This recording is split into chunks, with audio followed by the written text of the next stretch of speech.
Atos dos Apóstolos, capítulo 27. Chegamos neste capítulo, um capítulo tão importante em toda a narrativa de Lucas, porque Lucas está narrando a viagem do apóstolo Paulo de Cesareia Marítima em direção a Roma.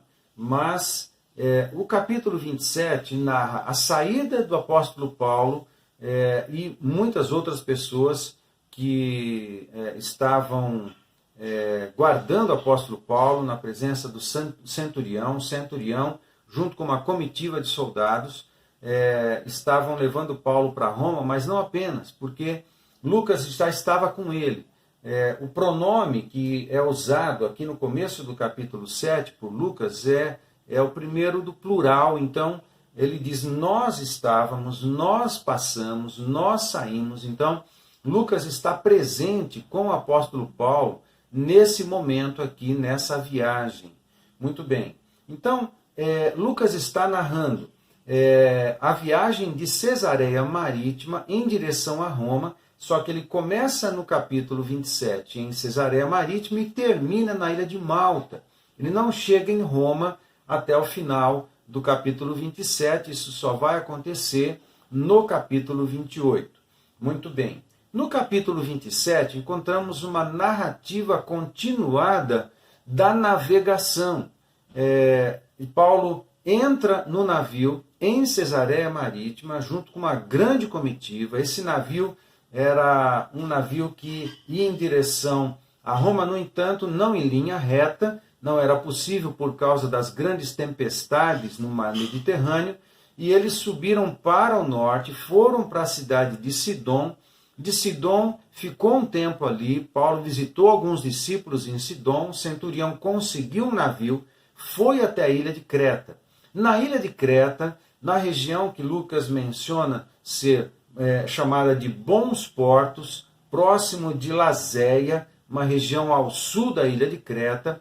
Eles pararam ali na ilha de Creta, e na ilha de Creta ficaram em torno de 4 meses.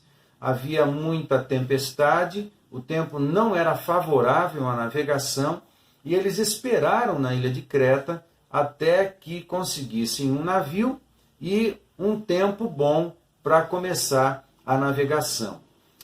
O tempo bom não chegou. No entanto, tinha na região de Bons Portos um navio de Alexandria, que provavelmente era um navio cargueiro para levar trigo para Roma. Portanto, o destino desse navio era Roma. O centurião entendeu que era uma oportunidade que tinham, e apesar das recomendações do apóstolo Paulo de não fazer essa viagem, por causa da tempestade, do risco de naufrágio, o centurião decidiu, junto com o capitão e mestre do navio, empreender essa viagem na direção de Roma. Então, Paulo e a sua comitiva, o centurião, todos os soldados, pegaram esse navio da ilha de Creta e foram em direção a Roma. Não foi possível porque no meio pegou uma tempestade muito forte, eles perderam praticamente o navio. A um dado momento, a tempestade fechou o tempo e por vários dias e noites o tempo ficou fechado e eles perderam a capacidade de navegação. Não usavam bússola e eles se orientavam pelas estrelas do céu. No entanto, com o céu fechado, eles perderam a capacidade de se orientar. E o navio ficou ao léu por vários dias e várias noites, provavelmente em torno de 14 dias. A informação de Lucas é que eles ficaram inclusive sem se alimentar, preocupados com o navio e com toda aquela situação, risco de morte o tempo todo, até o momento em que Paulo conversa com as pessoas. É um dos destaques deste capítulo, conversa com as pessoas que estavam lá, com o centurião, os soldados e toda a tripulação, e pedem para que eles comessem e ficassem calmos, porque entre os versos 22 e 26, Lucas registra que Paulo disse que um anjo do Senhor apareceu para ele e disse que ele chegaria a salvo em Roma. e que Deus estava dando para o apóstolo Paulo a vida de todos no barco. O barco tinha mais de 200 pessoas e todos estariam com a vida garantida se seguissem a orientação do apóstolo Paulo. É muito interessante isso. Deus estava dando para Paulo a vida das pessoas do barco e não para o capitão, não para o centurião. Isso é um detalhe importantíssimo. Deus dá a vida das pessoas na mão dos homens de Deus, daqueles seus filhos, seus discípulos, aqueles que são seus servos e seguem a sua palavra e são instrumentos do reino de Deus para o cumprimento da vontade de Deus e a implantação do seu reino aqui na terra. Essa mensagem é muito, muito interessante. Eu faço disso um destaque neste capítulo 27. Nós que somos pastores, somos líderes, nós somos os homens de Deus na cidade, junto com mulheres líderes também, pastoras, homens e mulheres, servos de Deus, ministros, líderes. Nós temos a capacidade dada por Deus de influenciar uma cidade. Uma cidade será o que os homens e mulheres de Deus da cidade determinarem. Se forem instrumentos de Deus, profetas de Deus na cidade, intercessores na cidade, pais e mães para a cidade, essa cidade será, a minha cidade será, aquilo que nós, como instrumentos de Deus, dissermos, pregarmos, profetizarmos, determinarmos segundo a vontade de Deus. É tremendo essa revelação, essa importância. Me lembra tantos outros textos que falam, que revelam essa verdade para aqueles que são ministros de Deus, ministros do Evangelho. Nós, como líderes e pastores, não podemos pensar apenas como pastores de uma pequena congregação. Nós somos pastores de uma cidade, homens e mulheres de Deus. Precisamos nos ver e nos comportar e ministrar como pais e mães na cidade. É muito interessante. Me lembro do texto de 2 Reis, capítulo 6, quando Eliseu leva os soldados da Síria na presença do rei de Israel, na cidade de Samaria, capital de Israel. E naquele momento o rei se volta para o profeta Eliseu, espantado com o que estava acontecendo. Eu não vou dar os detalhes do conteúdo do capítulo, você pode ver lá. Mas o fato é que quando o rei de Israel vê o profeta trazendo soldados da Síria, o rei chama o profeta de pai. Homem de Deus. O homem de Deus precisa assumir a sua paternidade na cidade em que ele é servo e ministro.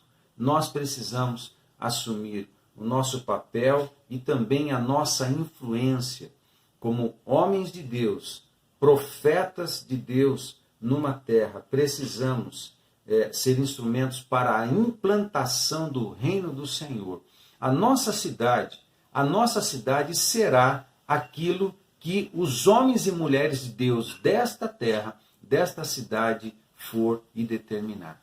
Que essas verdades possam alertar o nosso coração, de maneira a assumirmos mais o nosso papel profético, o nosso papel sacerdotal na cidade em que vivemos.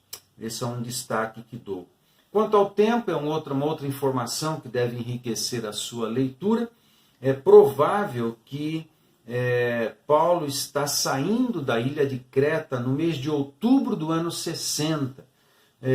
E essa informação está com base no fato de que Festo exerceu o governo sobre a Judéia entre os anos 60 e 62.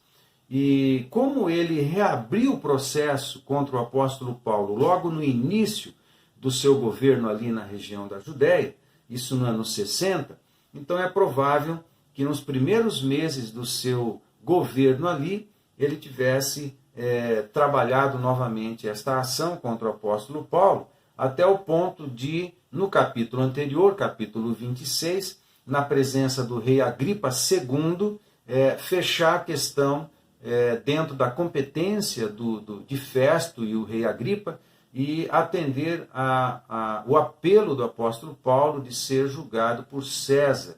E ele finaliza o capítulo 26, na presença de Festo e Agripa, com a palavra de enviar o apóstolo Paulo até Roma para ser julgado ali, segundo a sua apelação. Então, isso tudo está acontecendo provavelmente no primeiro ano de Festo, provavelmente no ano 60, quando a informação no verso 9 do capítulo 27 diz que Paulo, no dia do jejum, no dia do jejum é o dia do perdão, é uma das festas ligadas à festa dos tabernáculos, que acontecia entre o mês de setembro e outubro do nosso calendário. Então, nós entendemos que esta viagem de Creta até a ilha de Malta, no final do capítulo 27, iniciou provavelmente no mês de outubro do ano 60.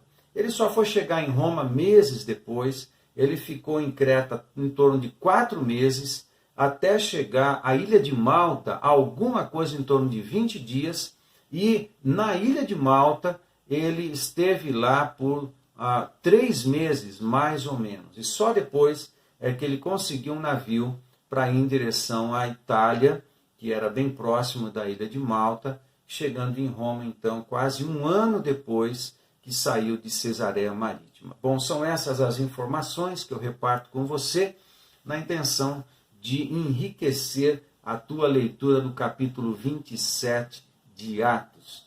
Faça uma boa leitura, muito mais palavra, muito mais fé e ação, muito mais atos de amor. Deus te abençoe.